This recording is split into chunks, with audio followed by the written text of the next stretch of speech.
좋겠습니다. 네, 요 광고 일단 하고 넘어가겠습니다. 오늘은 우리가 이 말씀을 보면서 좀 익숙한 본문이에요. 근데 이런 질문으로 먼저 시작을 해보고 싶습니다. 어떻게 하면 예수 그리스도와 나는 더욱 친밀한 관계로 나아갈 수 있을까? 이 질문을 좀 다르게 표현해 볼게요. 어떻게 하면 하나님이라는 분을 나는 조금 더 깊이 알 수 있을까? 어떻게 하면 하나님을 따르는 길을 피상적으로 아는 게 아니라 좀 구체적으로 내가 알 수 있을까? 여러분, 이런 우리가 이제 신앙생활을 하다가 보면은 어떤 시점에 딱 오면은 이런 질문을 갖게 되는 시점이 있는 거예요. 좀 더 깊이 알고 싶다. 좀 하나님이라는 분이랑 내가 가까워지면 어떨까? 뭔가 이런 영적인 갈급함이 우리가 신앙생활을 하다 보면 생기기 마련이라는 거죠.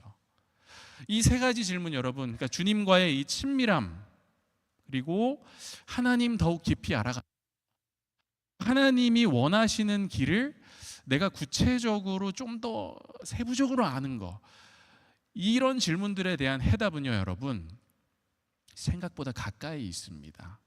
딱 한 문장으로 제가 요약을 해서 말씀을 드릴게요. 그게 뭐냐 하면 하나님의 말씀을 우리가 평소보다 조금 더 깊이 파고드는 겁니다. 하나님의 말씀을 조금 더 깊이 파고드는 것입니다. 사탄이라는 존재가요, 여러분, 이런 친밀한, 이런 깊은 이해, 그리고 하나님의 길로부터 멀어지게 만들기 위해서 사용하는 방법이 있어요. 성경을 우리가 어쨌든 하나님 믿는 자들이니까 하나님의 말씀을 그래도 가까이 하려고 노력을 안 하진 않을 거 아닙니까? 성경을 펴서 봅니다. 근데 펴서 볼 때 어떤 태도를 갖게 만드냐 하면은 이런 거예요, 여러분. 나 이거 예전에 읽었던 거야. 나 이거 알아. 저번에 본 거니까 이거 또 볼 필요 없겠지. 뭐 새로운 게 있겠어. 그냥 종이에 쓰여진 글씨일 뿐인데 이 똑같은 걸 내가 또 읽는다고 해가지고 뭐가 그렇게 달라지겠어 하면서 성경을 어떻게 여기기 시작하냐면 훑기 시작하는 거예요. 이렇게 쫙쫙 넘기면서 읽습니다. 근데 이러한 태도가 나는 별일 아니라고 생각하고 별거 아니라고 생각하면서 넘어갈 수 있을지도 모르겠지만 생각보다 굉장히 교만한 태도일 수 있습니다. 왜냐하면 그런 자세로 우리가 하나님 말씀을 읽게 되면 이 말씀을 어떻게 대하기 시작하냐면 껍질 대하듯 스치듯 대하기 시작해요. 그리고 굉장히 피상적인 수준에서 머물기 시작합니다. 말씀을 이해하는 데 있어서. 성경을 어떻게 보냐 하면 이 말씀은 이런 뜻이야 해서 딱 공식화 시켜버려요. 저 말씀은 저런 뜻이야. 이 말씀은 이런 뜻이야. 나 이거 알아. 예전에 이해하고 넘어간 거야. 훑듯이 페이지를 넘기기 시작하는 겁니다. 근데 여러분, 이런 자세는 우리가 피해야 돼요. 하나님 말씀은 공식이 아닙니다. 외우는 게 아니에요. 오히려 말씀은 이렇게 묘사하는 게 훨씬 더 맞을 것 같아요. 우리가 매일 먹는 한 끼의 식사를 대하듯 해야 합니다. 제대로 조리를 해야 되고요. 먹을 때는 그 맛을 누려야 하고요. 배에 들어가면은 소화를 시키는 작업을 해야 되고, 이걸 나의 자양분으로 바꿔가지고 에너지원으로 삼아서 행동으로 옮겨야 되는 것입니다. 제일 중요한 게 여러분 뭐겠어요? 밥은 어쨌든 먹어야 살잖아요. 우리가 먹어야 사는 거거든요. 말씀도 똑같아요. 놓치면 안 되는 끼니처럼 대해야 한다는 겁니다. 여러분, 밥을 먹을 때 예전에 먹었던 메뉴라고 해서 안 먹습니까? 아니잖아요. 살려면 먹어야 되잖아요. 같은 재료를 갖고도 다른 메뉴를 만들 수 있습니다. 이렇게 요리해 보기도 하고 저렇게 요리해 보기도 하면서 다양한 방법으로 먹어보는 거예요. 똑같은 거 먹으면서도 조금 다른 매력을 발견할 수도 있는 겁니다. 어느 날 내가 똑같은 반찬을 먹는데 예전에 느껴지지 않았던 매력이 반찬에서 느껴지는 거예요. 내가 건강하려면 어쨌든 규칙적으로 무엇인가 잘 챙겨 먹는 것, 이거 중요하잖아요. 말씀을 대할 때도 여러분 마찬가지라고 생각하시면 됩니다. 아주 쉽게 표현하는 거예요. 같은 본문을 묵상해도 하나님께서 새로운 깨달음을 주실 수 있습니다. 그날 내가 그 말씀을 볼 때 나에게 확 이렇게 튀어나오는 말씀이 있을 수 있어요. 그걸 깊이 내가 묵상하면서 캐치하려면 어느 정도의 이 몰입이 필요하고요, 정성이 들어가야 되고 시간이 필요합니다. 그냥 축축축축축 넘기면서 봐서 되는 게 아니라는 거죠. 자, 여러분, 오늘은 저랑 한번 테스트를 할 거예요. 오늘 읽은 이 본문을 한번 그런 마음으로 우리가 다시 한번 공부하면서 들여다보면 좋겠습니다. 요한복음 14장, 이 본문 우리가 자주 접하게 되는 본문입니다. 벽에다가 써 붙여 놓는 사람도 있어요. 이 말씀이 은혜가 되어서. 특별히 6절 말씀은 우리가 암송을 하는 분들도 있을 거예요. 근데 이 말씀으로 어떤 요리를 할 수 있을까? 6절이 여러분 뭐였습니까? 제가 한번 읽어볼게요. 예수께서 이르시되 내가 곧 길이요 진리요 생명이니 나로 말미암지 않고는 아버지께로 올 자가 없느니라. 꽤 익숙한 말씀이실 겁니다. 근데 전통적으로 이 구절을 해석할 때 많이들 이렇게 합니다. 이 구절 많이 들어봤는데 그런 뜻이야. 우리가 하나님께 나아가려면 예수 그리스도를 유일한 길로 받아들여야 하는데 그 길 말고는 없어. 다른 길은 없어.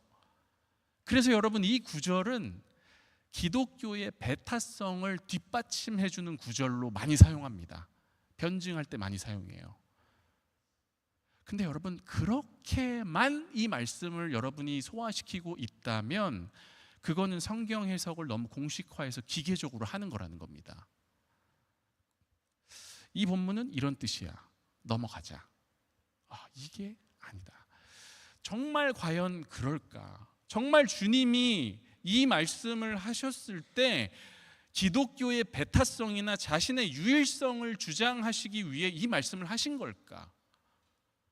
물론 저는 기독교가 당연히 어느 정도의 배타성을 가진 종교라고 생각을 합니다. 당연히 하나님께로 나아가는, 아버지께로 나아가는 유일무이한 길은 예수 그리스도 한 분뿐이라는 진리, 이거 확고히 믿습니다. 논란의 여지가 없어요.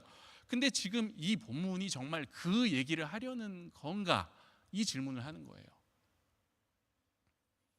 혹시 예수님께서 전달하려는 또 다른 매우 중요한 메시지가 이 구절 안에 있는데 우리가 너무 식상하게 생각하다 보니까 그냥 지나쳐 버리는 게 있지 않을까? 이 본문을 이렇게 이해하고 있는데 실제로 주님이 의도하신 거는 좀 다른 거라면 우리가 생각을 해봐야 되는 거잖아요. 그래서 여러분, 이 자세가 참 중요해요. 이 말씀이 오늘 나에게 주시는 메시지는 무엇인가? 늘 이 질문을 여러분 하셔야 됩니다. 이 구절이, 이 본문이, 이 장이 오늘 나에게 주시는 메시지는 무엇인가? 그래서 한번 여러분 생각을 해봅시다. 일단 14장을 여러분 통으로 놓고 보면은요, 1절이 어떻게 시작되냐면 이렇게 시작해요. 너희는 마음에 근심하지 말라. 하나님을 믿으니 또 나를 믿으라. 이렇게 예수께서 제자들에게 말씀하십니다. 그럼 제자들이 지금 뭘 하고 있는 거예요? 근심하고 있습니다. 왜 근심을 하고 있을까요? 13장으로 가셔서 봐야겠죠. 13장에서 무슨 일이 벌어집니까? 예수님의 세족식 장면이 나옵니다. 근데 세족식을 하시면서 어떤 말씀을 하셨길래 제자들이 지금 근심을 하고 있잖아요. 무슨 말씀을 하셨을까? 일단은 배신에 대해서 얘기하십니다. 너희들 중 하나가 나를 팔아버릴 거야. 걱정되잖아요. 난가? 설마 난가? 그리고 그 다음에 무슨 얘기 하시냐면요, 그렇게 열성적으로, 어떻게 보면 수제자죠, 예수님을 따랐던 베드로도 3번 너 나 부인할 거야, 이렇게 얘기를 하십니다. 그리고 나서 무슨 얘기를 하세요? 이제 드디어 때가 됐고 내가 이제 죽게 될 거다. 죽음을 예고하십니다. 한 명은 배신할 거고 한 명은 날 부인할 거고 나는 죽으러 간다. 여러분, 걱정이 안 되겠습니까? 근심이 되죠. 근데 제자들이 아직 이걸 이해를 못해요. 무슨 말인지. 혼란 가운데 있는데 주님이 말씀하십니다. 내가 이제 아버지께로 가야 한다. 아버지의 집에는 거할 곳이 너무 많은데 일단 내가 아버지께 갔다가 다시 돌아올게. 그 집에는 방이 많아. 너희들을 향한 방이 많아. 이렇게 얘기하십니다. 그러고는 4절에서, 오늘 본문 4절에서 뭐라고 하냐면 내가 어디로 가는지 그 길을 너희가 안다고 얘기해요. 그랬더니 도마가 이제 등장하죠. 도마가, 의심 많은 도마가 등장해서 뭐라고 합니까? 어디로 가시는지 모르겠는데요? 이렇게 얘기를 해요. 뭘 안다는 거예요? 모르겠어요. 그랬더니 주님이 뭐라고 하세요? 이게 그 유명한 6절이에요. 아까 우리가 읽은 거. 내가 곧 길이요 진리요 생명이니 나로 말미암지 않고는 아무도 아버지께로 올 자가 없느니라. 하나님께 가는 길을 질문하니까 주님이 내가 그 길이라고 대답하시는 겁니다. 우리는 이걸 어떻게 해요? 바로 공식으로 만들어버립니다. 예수가 길이구나. 그러고는 어떻게 생각해요? 예수께서 유일한 길이고 이걸 믿으면 천국에 가. 그리고 나는 천국에서 방 하나를 얻을 거야. 그 수많은 방들 중에 어쨌든 믿는 사람에게 방 하나 정도는 있겠지 하면서 딱 거기서 생각을 멈춘다는 거죠. 나도 갈 수 있구나. 근데 여러분, 만약에 이게 정말 예수께서 의도하신 메시지라면 왜 굳이 그 세 개의 단어를 나열하실까 하는 겁니다. 길, 진리, 생명, 이런 단어를 굳이 왜 사용해요? 그냥 나 믿어, 그러면 내가 예약해 줄게, 이렇게 얘기하면 되는 거지. 뭔가 놓치고 있는 게 있을 수 있다는 겁니다. 더 깊은 어떤 의미가 이 세 단어에, 주님이 굳이 이 세 단어를 굳이 사용하셔서 얘기를 하셨다면 그 단어들을 우리가 좀 깊이 묵상할 필요가 있는 거예요. 먼저 여러분, 길을 봅시다. 길. 주님이 내가 길이라고 말씀하실 때 그 길은 뭘까? 생각해 보셨나요? 여러분 앞에 지금 어떤 길이 이렇게 놓여 있다고 생각을 해보세요. 여러분 어떻게 하실 거예요? 여러분 앞에 길이 있어요. 길이 있으면 여러분 어떡합니까? 가야죠. 길은 가라고 있는 거잖아요. 사람이 걸어가라고 만들어 놓은 게 길입니다. 앞서 걸어간 사람이 있기 때문에 길이 생겼겠죠. 그리고 내 앞에 그 길이 있다면 나로 하여금 가게 하기 위해서 길이 있는 거잖아요. 근데 예수께서 내가 아버지께 가는 길이라고 하셨다면 그건 무슨 뜻이에요? 예수 믿는 거 중요하지만 예수가 길이라면 그분 위로 걸어가는 것도 중요한 거예요. 그럼 예수 위를 걸어간다는 건 뭘까? 이걸 생각해 보셨습니까? 좀 해석이 필요하겠죠. 일단 그분의 발자취를 따르는 것이구나 생각할 수 있겠습니다. 그분의 삶을 본받는 것이구나. 그분이 살았던 방식대로 나도 살아야 하는구나. 그러니까 주님이 내가 길이다 라고 말씀하시는 건 사실은 뭐가 중요한 겁니까? 그 길이라는 단어 뒤에 따라오는 나의 그 동사에 초점이 있는 거예요. 길 위에서 너 지금 뭐 하고 있니? 라는 질문을 주님이 던지고 싶으신 겁니다. 하나님 아버지께로 나아가기 위해 나를 믿는다고 말하는 사랑하는 누구누구야, 너 지금 그 길 걷고 있니? 그 길 위에서 뭐 하고 있니? 그 길에서 벗어나서 혹시 방황하고 있거나 다른 곳에 안주하고 있지는 않니? 너에게 그 길은 어떤 의미가 있니? 여러분, 어쩌면 이 말씀을 하시는 주님은 너 내가 유일한 길이라고 믿니라는 질문을 던짐과 동시에 내가 길인데 너 정말 그 길을 걸어가고 있니? 라고 질문하고 싶으신 거 아닐까? 그 길이 맞고 그 길을 걸어가라고 주님은 격려하고 싶으신 거 아닐까? 길이라는 단어가 여러분 함유하고 있는 의미가 어마어마하거든요. 주님은 굳이 이 단어를 가지고 얘기를 하시는 겁니다. 그 다음 단어가 뭡니까? 진리라는 단어입니다. 아주 어마어마한 중요한 대명사죠. 이게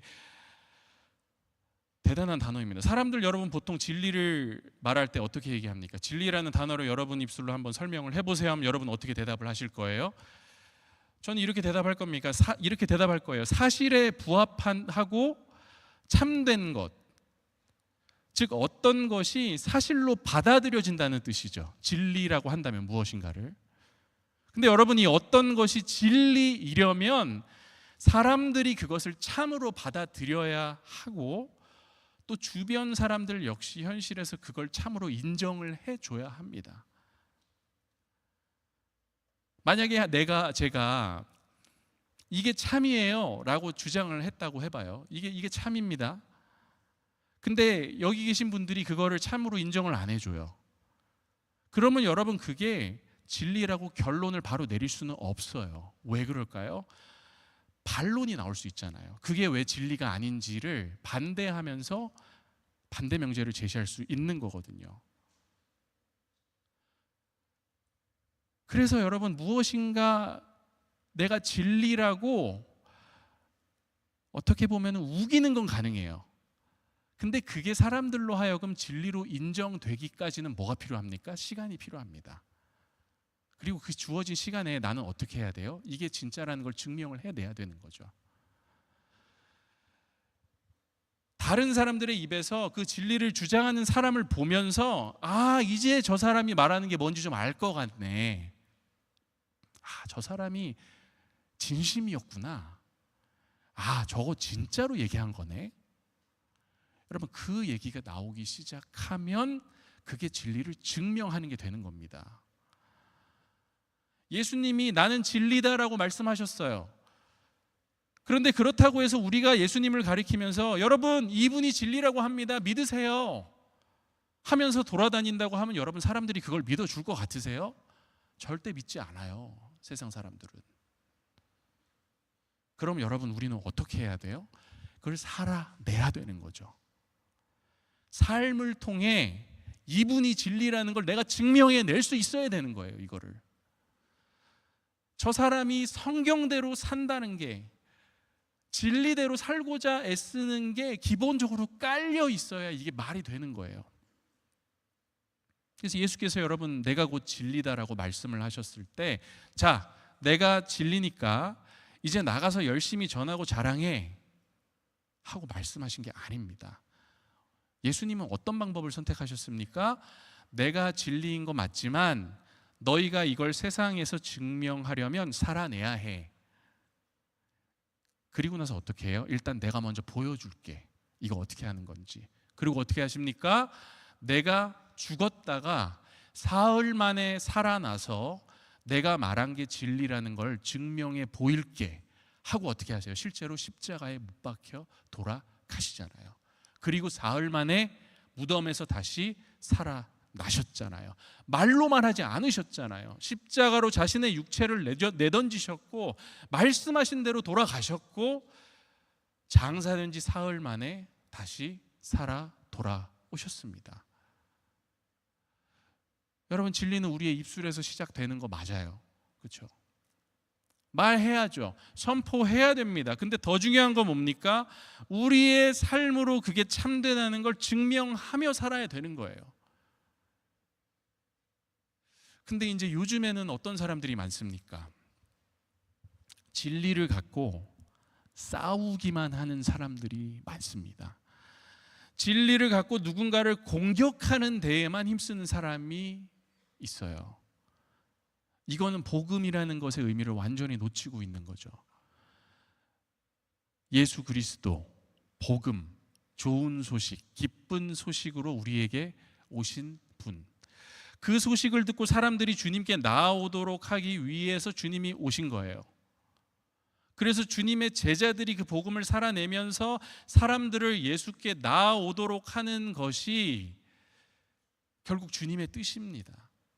근데 오늘날 정말 많은 그리스도인들이 복음을 전한다고 하면서 진리를 선포한다고 하면서 정작 사람들을 주님께로부터 멀어지게 한다고요. 이게 왜 이럴까요, 여러분? 가장 큰 이유는 이 말에서 멈추기 때문에 그래요. 말뿐인 기독교가 되어버렸기 때문에 그렇습니다. 진리를 입으로 배우고 입으로만 전합니다. 사랑합니다 라고 얘기하기 너무 좋아해요. 근데 사랑하는 모습이 전혀 없어. 여러분 그게 아니거든요. 주님이 원하시는 게 걸어가는 거고 살아내는 거거든요. 지금 단어가 하나 남았죠. 마지막 단어가. 무슨 단어가 여러분 남았습니까? 생명. 같은 맥락에서 여러분 이 생명이라는 단어도 한번 그렇게 생각을 해볼까요? 많은 사람들이 이렇게 고백합니다. 교회 나와요. 예수를 믿어요. 그리고 이렇게 얘기합니다. 나 주님께 생명을 드린 사람이에요. 나는 이제 주님의 것입니다. 이런 고백을 합니다.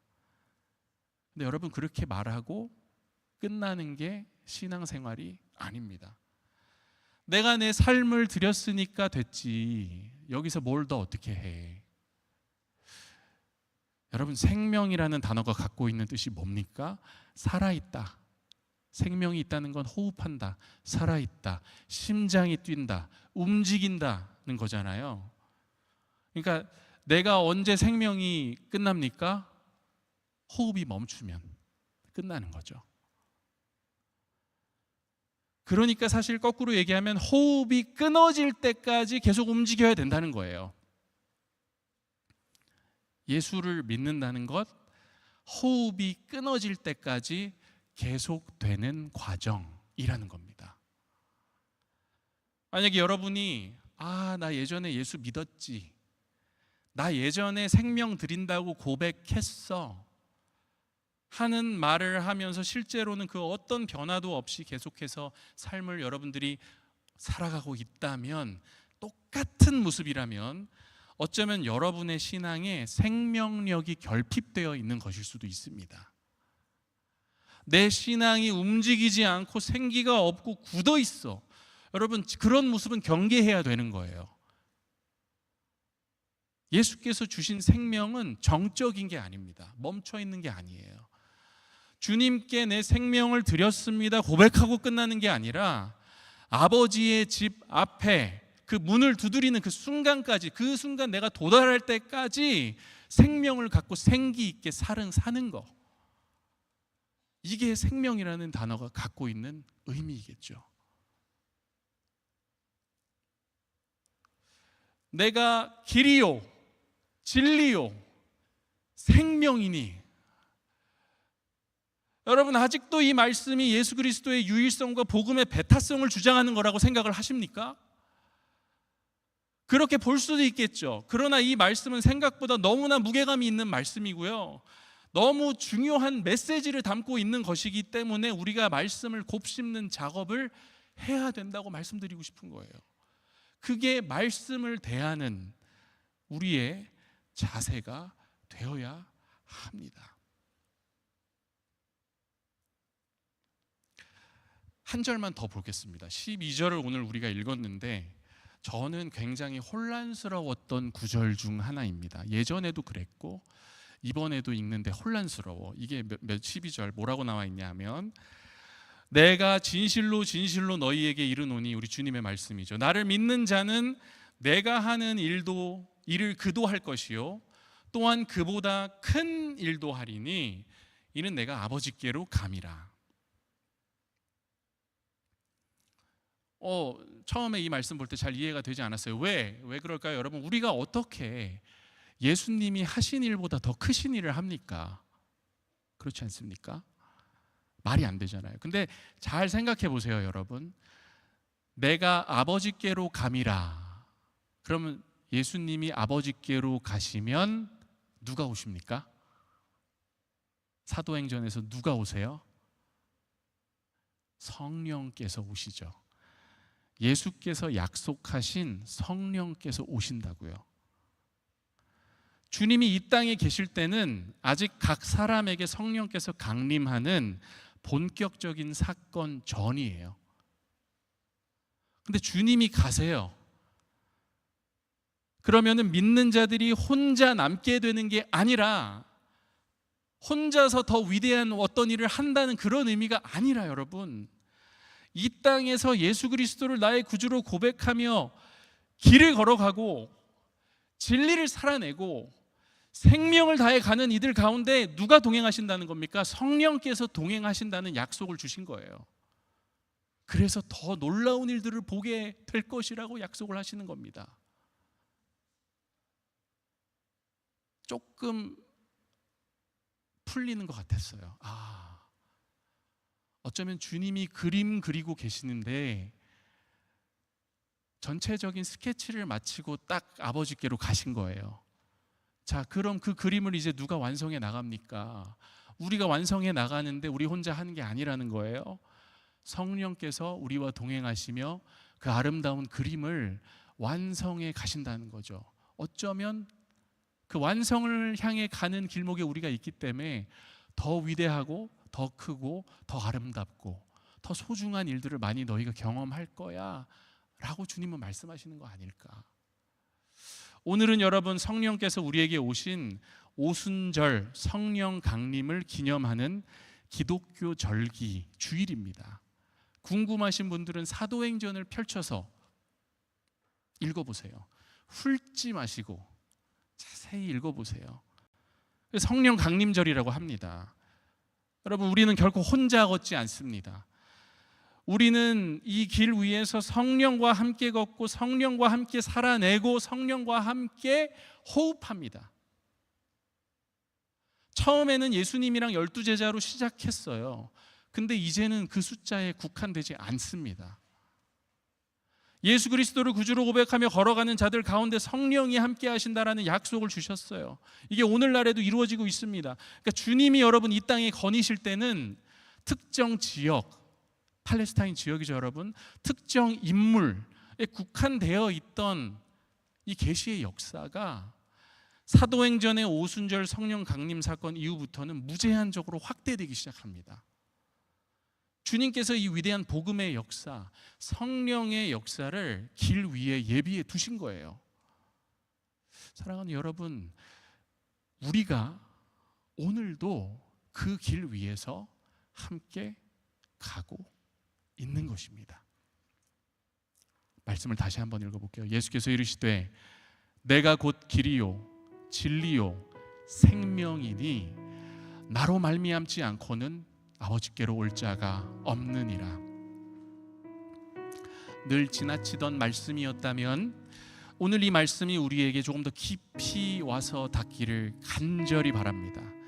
길과 진리와 생명을 대하는 우리의 마음과 삶을 돌아보면서 우리 다시금 주님 앞으로 나아가는 작업을 오늘 이 시간 좀 했으면 좋겠습니다. 함께 찬양하면서